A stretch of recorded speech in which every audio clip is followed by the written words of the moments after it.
మహబూబ్నగర్ జిల్లాలోని రాజాపూర్ మండలంలోని తిరుమలాపూర్ గ్రామంలో రాష్ట్ర స్థాయి 69వ బాలికల ఎస్జీఎఫ్ క్రీడా పోటీలు శనివారం రోజు ప్రారంభమయ్యాయి. నవంబర్ 13, 14, 15 తేదీలలో ఉత్తరప్రదేశ్లో జరిగే జాతీయ స్థాయి బాలికల ఎస్జీఎఫ్ క్రీడా పోటీలకు తెలంగాణ రాష్ట్రంలోని పాత 10 జిల్లాలకు సంబంధించిన అండర్ 17 విభాగంలో క్రీడాకారులను ఎంపిక చేసి జాతీయ స్థాయి క్రీడా పోటీలను పంపేందుకు ఈ క్రీడా పోటీలను నిర్వహించారు. ఇక్కడ ఎంపికైన 12 మందిని ఒక టీమ్గా చేసి ఉత్తరప్రదేశ్లో జరిగే జాతీయ స్థాయి అండర్ 17 బాలికల వాలీబాల్ క్రీడా పోటీలకు పంపడం జరుగుతుంది. ఈ రాష్ట్ర స్థాయి క్రీడా పోటీలను ప్రారంభించేందుకు ముఖ్య అతిథులుగా జడ్చర్ల ఎమ్మెల్యే మాతృమూర్తి, జనంపల్లి శశికళారెడ్డి, మహబూబ్నగర్ జిల్లా ఎస్జీఎఫ్ సెక్రటరీ శారదాబాయి, రాష్ట్ర స్థాయి volleyball tournament observer Srilatha, government organisation రాష్ట్ర స్థాయి volleyball tournament organiser PD Ramulu, Rajapur మండల MEO Sudhakar, MPDO Vijayalakshmi, MPO Venkatramulu, Jadcherla MEO Manjuladevi, Badepalli బాలుర ఉన్నత పాఠశాల ప్రధానోపాధ్యాయురాలు చంద్రకళ పాల్గొన్నారు.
నిశ్శబ్దం పాటించాలి. దయచేసి విద్యార్థులు నిశ్శబ్దం పాటించాలి.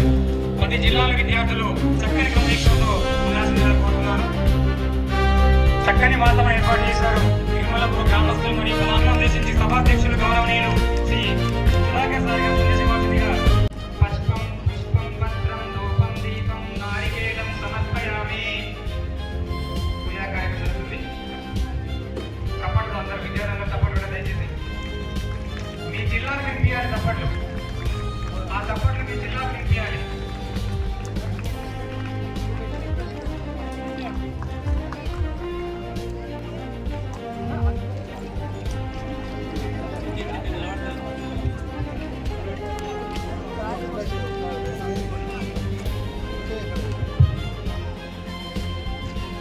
అందరికీ ఈ వేదిక స్వాగతం పలుకుతుంది సార్.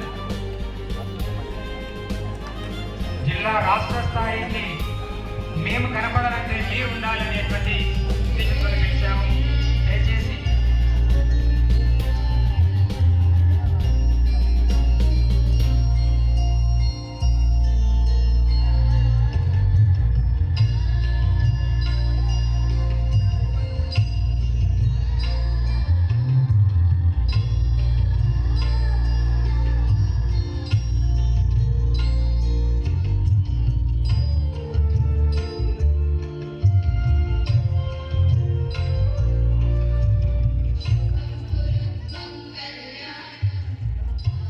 గారు తెలియపై రావాల్సిందిగా సాధారణంగా మంచిది సార్.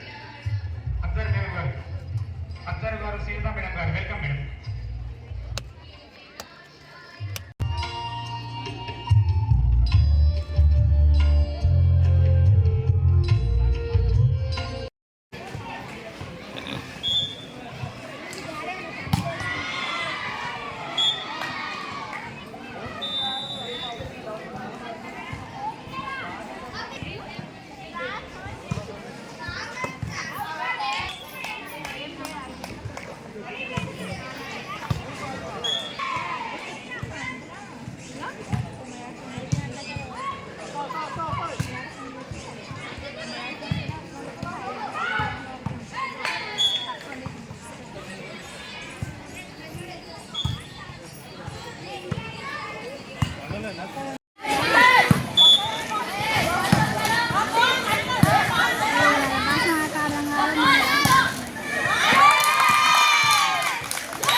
వాయిస్ వినిపిస్తే మళ్ళీ